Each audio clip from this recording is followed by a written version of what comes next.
राधे राधे। भैया आज हम जीव गोस्वामी जी के चौथा भाग प्रस्तुत करवे जा रहे हैं। अब तक हमने आपको 3 भाग सुनाए। नावादास जी ने, प्रियादास जी ने, कृष्णदास जी ने, गणेश दास जी ने जीव गोस्वामी जी के ऊपर बड़े अच्छे अच्छे भाव प्रकट किए हैं। तो अब तक आप इनके मीठे बोलवे पे आप तीसरा भाग सुन रहे थे कि अकबर बीरबल को किस सामने तुम्हें सुनायो। आज हम चौथा भाग प्रस्तुत करके जा रहे हैं कि इनकी राम जी के चरणन में कितनी प्रीत थी और कैसे जे भगवान के भक्त भये जागे बारे में। भक्ति भक्त भगवंत गुरु चतुर नाम बपु एक, इनके पद बंधन किए नाशे विघ्न हरे। राधे राधे। राधा मेरी स्वामिनी, मैं राधे को दास, जन्म जन्म मोए दीजियो वृंदावन को वास। गुरु गोविंद दोनों खड़े काके लागू पाए, बलियारी गुरु आपकी गोविंद दियो बताए। जीव गोस्वामी जी के पिता परम भागवत अनुपम जी, जीव गोस्वामी जी के पिता परम भागवत अनुपम जी अनन्य श्री राम भक्त थी। एक बार इनकी भक्ति की परीक्षा लेवे के ताई रूप सनातन जी ने उनसे कही थी, इनकी जीव गोस्वामी जी के पिता अनुपम जी से, देखो अनुपम, जब हम दोनों भैया तुम्हारे बड़े भैया कृष्ण के चरणाश्रित हैं तो तुम श्री कृष्ण की उपासना चौनाए करो। यदि तुम श्री कृष्ण के भक्त के है जाओगे तो हम तीनों भैया मिल के संग संग भजन नहीं करेंगे, कितना अच्छा लगेगा। तब बड़े भैया के बड़प्पन को ध्यान रख के जीव गोस्वामी जी के पिता अनुपम जी ने अत्यंत संकोच पूर्वक कही कि भैया मैं कल जाको उत्तर कल दूँ। वे पूरी रात रोत रही, रोत उनकी आँख सूझ गई अनुपम गोस्वामी जी की। जब प्रातःकाल व्यो तो अनुपम गोस्वामी जी ने रूप सनातन जी को प्रणाम करके कही, दादा मैंने तो अपना सर्वस्व मर्यादा पुरुषोत्तम भगवान श्री राम जी के चरण कमल में समर्पित कर दियो है। वहाँ से मन हटा के अब कहूँ लगाओ मेरे लिए संभव ना है। तब आप तो यही आज्ञा देव, यही आशीर्वाद देव कि श्री रघुनाथ जी के चरण कमल में अपनों में राम भक्ति मोकू मिले। इनकी राम भक्ति में निष्ठा देख के रूप सनातन दोनों भैया ने इनकी अनन्य निष्ठा पे बहुत प्रसन्न भई। उन दोनों भैया ने राम जी के चरण कमल में दृढ़ भक्ति को वरदान दे दियो। ऐसे रामचरण अनुरागी बड़े भैया बड़े भागी श्री अनुपम जी के पुत्र भये जीव गोस्वामी। और जीव गोस्वामी को लालन पाना आपको तो श्री कृष्ण बलराम के प्रति अनुराग जम जात हो। जीव गोस्वामी जी को बाल्यावस्था में ही खेल कूद छोड़ के सदा पुष्प चंदन आदि थे भक्तिभाव पूर्वक कृष्ण बलराम की सेवा कियो करते। जा समय गौरांग महाप्रभु चैतन्य महाप्रभु श्री रूप सनातन जी के ऊपर कृपा करवे के ताई राम केल ग्राम में पधारे। बाई समय पे इन्होंने छिपके जीव गोस्वामी जी ने महाप्रभु के चरणन को दर्शन कर लियो।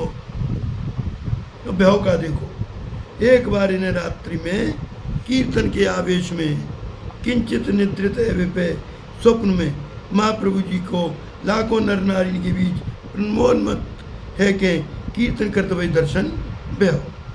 स्वप्न को दर्शन तिरोधान है तो ही श्री जीव गोस्वामी जी व्याकुल है गए। प्रभु को दर्शन पाके बेसुध है के पृथ्वी में गिर पड़े। बाई बेसुदी में इन्हें कृष्ण बलराम श्री गौरांग नित्यानंद जी के रूप में दृष्टि गोचर है भी लगे। चैतन्य महाप्रभु कृष्ण के रूप के अवतारे और नित्यानंद जी बलराम जी के, इन्हें पुनः नित्यानंद जी के चरण में डाल दिया गया। इतने में ही पुनः चैतन्य है गई स्वप्न दर्शन की स्मृति करके प्रत्यक्ष दर्शन करवे के ताई पिकल है उठी। यही उनके गृह त्याग की भूमिका बनी भैया। अलौकिक प्रतिभा है के कारण आपने अत्यंत अल्पकाल में ही समस्त व्याकरण साहित्य काव्य कोश शास्त्र सबको अध्ययन कर लियो। श्रीमद् भागवत में तो आपको परम अनुराग हो। विशेष अध्ययन को बहाना बना के आप नवद्वीप चले गई। चैतन्य महाप्रभु नवद्वीप में रहते, वहाँ पर श्रीमन नित्यानंद महाप्रभु जी को दर्शन और कृपा प्रकाश प्राप्त भयो। नित्यानंद जी महाप्रभु जी ने इन्हें ब्रजवास को आदेश दियो। आज्ञा शिरोधार्य करके समस्त वैष्णव मंदिर आज्ञा लगी और आशीर्वाद लेके वृंदावन के ताई चल दिए। आते समय मार्ग में कछु दिना ये काशी में निवास किया है। जगन्नाथपुरी के सार्वभौम वासुदेव भट्टाचार्य जी के कृपा पात्र मधुसूदन वाचस्पति जी की सन्निधि में रह के इन्होंने न्याय वेदांत को अध्ययन किया। व्यास वासुदेव भट्टाचार्य जी ने गौरांग महाप्रभु के श्रीमुख से श्रवण कर पुनः अपने शिष्य मधुसूदन वाचस्पति जी को सुनायो। तत्पश्चात ये वृंदावन आएगी। रूप सनातन जी के आश्रय में रहने लगे। आपने रूप गोस्वामी जी से मंत्र दीक्षा ली, यानी अपने दादाजी को गुरु धारण किया। रूप सनातन जी की सन्निधि में रह के आप श्रीमद् भागवत शास्त्र को अध्ययन किया है। आपके शास्त्र ज्ञान को देख के लोग आपको वेद व्यास जी को ही रूप मानो करते। एक बार की बात रहे भैया, दिग्विजय पंडित दिग्विजय करते भई वृंदावन आई। इन्होंने रूप गोस्वामी पाद जी को शास्त्रार्थ की चुनौती दी। परम भागवत रूप जी ने नारद भक्ति वाद विवाद में नहीं पढ़ना चाहिए, या सूत्र को स्मरण करके शास्त्रार्थ किए बिना ही पंडित जी को विजय पत्र लिख दियो। दिग्विजयी पंडित जी ने सर्वत्र ये घोषणा कर दी कि रूप गोस्वामी जी की हार और मेरी जीत है गई। जब ये बात रूप जीव गोस्वामी जी ने सुनी तो उन्हें यह अपने श्री गुरुदेव को अपमान सहन नहीं हुआ। उन्होंने दिग्विजयी जी को शास्त्रार्थ के लिए ललकार लगाई, क्षण मात्र में बाकू हरा दिया। जब प्रसंग रूप जी ने जब सुनो तो जब बड़े रुष्ट भई, बड़े क्रोधित भई, अपने शिष्य पे जीव गोस्वामी जी को बुलाया के फटकार तो वही कही, तुमने एक ब्राह्मण की इतनी सी बात सहन नहीं भई। तुमने ब्राह्मण को जीत तो लियो, परंतु अपने मन को आवेग को ना जीतो तुमने। जाओ, आज से मैं तुम्हारा परित्याग कर दे दूँ। अब मैं तुम्हारा तेरा मुख नहीं देखूंगा। जीव गोस्वामी जी श्री गुरु के वचनन को प्रत्याख्यान नहीं कर सके। श्री चरणों में प्रणाम करके भाई क्षण ये तुरंत चल दिए। बहुत दूर यमुना जी के तीर पर जाके नंद घाट पे के कगार बजा के एक छोटी सी गुफा बना के रहने लग गई। श्री हरि इच्छा थे स्वतः जो कुछ मिल जातो भाई ते निर्वाह करते, नित्य निरंतर भजन किया करते, ग्रंथ रचना में लगे रहो करते।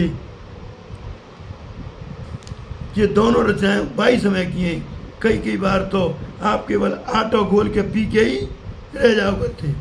भोजन की अव्यवस्था के कारण आपको जलोदर रोग है गयो।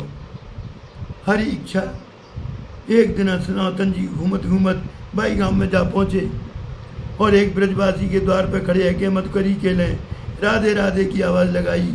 बाई समय गृह स्वामिनी ब्रजवासिनी आंगन लीप रही थी। उन्होंने सोची आंगन लीप लूँ तो बाबा को भिक्षा दूंगी। इतने में ही थोड़ी देर रहवे पे इन्होंने फिर आवाज़ लगाई।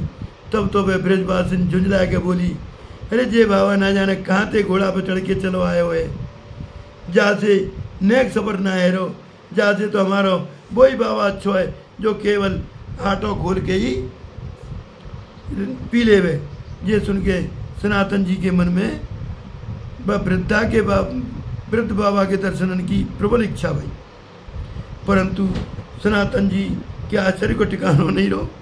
उन्होंने जब जाकर देखी वो बूढ़ा बाबा कोई और ना हो, इनको पोतो जीव गोस्वामी जी ने अपने दादा गुरु सनातन जी के चरणों में साष्टांग दंडवत प्रणाम करिए।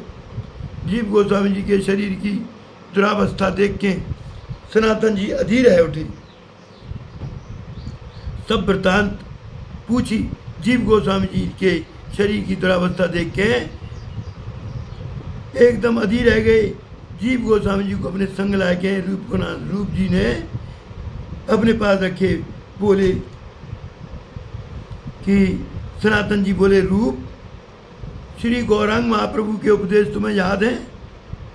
श्री रूप ने कही, हाँ भैया याद हैं। जीवे दया नामे रुचि वैष्णव सेवा, यही महाप्रभु जी ने सर्वप्रथम उपदेश दियो। श्री सनातन जी ने कही, जब समस्त जीवों पर दया करवे को उपदेश प्राप्त है तो अपने जा जीव गोस्वामी पे इतना तुमने रोष क्यों कियो? ये कहते हुए सनातन जी ने जीव गोस्वामी जी को रूप जी के चरण में डाल दियो। रूप जी ने उठ के हृदय से लगा लियो, यथोचित सत्कार कियो है, तब भागो जलोदर रोग ठीक भयो। आगे की कथा 5वें भाग में भैया हम कल कहेंगे। आज की कथा को हम यहीं विराम देवें। जय श्रीमन नारायण, जय जय श्री राधे।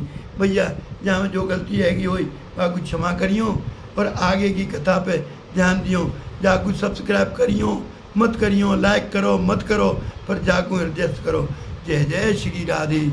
बोलो गौ माता की जय, रूप सनातन गोस्वामी जी की जय, जीव गोस्वामी जी की जय, अपने जग्गो भैया की जय।